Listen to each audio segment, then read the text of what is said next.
Hi, it's Steve. Today we'd like to show you how to change the handle on a refrigerator. It's a really easy job. Let me show you how we do it.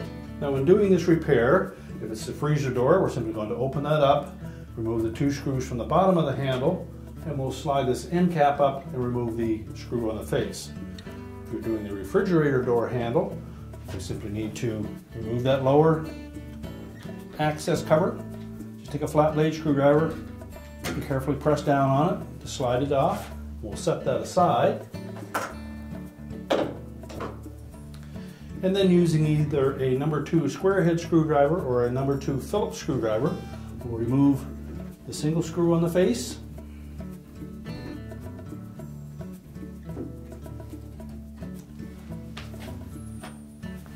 And open the door up to access the 2 screws on the top. Remove those.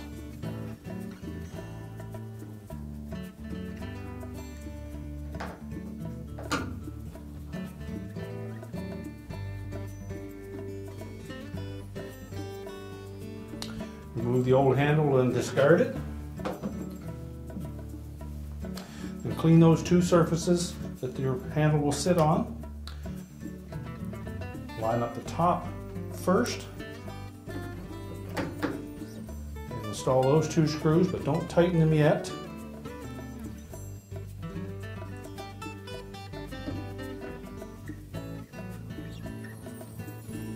Now when installing the bottom screw, you may find that the opening is setting up above that hole just a bit. So if you can, just poke the end of the screw into that opening and press down on the handle.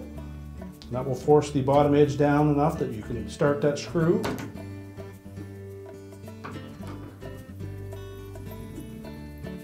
Just make sure that the screw goes in straight and not on an angle.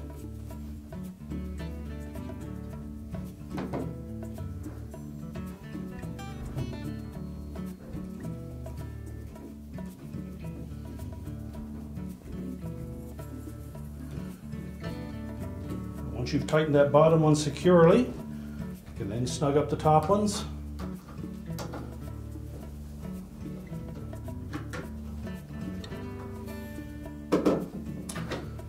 We'll then reinstall the cover, lay it flush against the door panel, and press it straight up. Make sure it locks in place, and your repair is complete.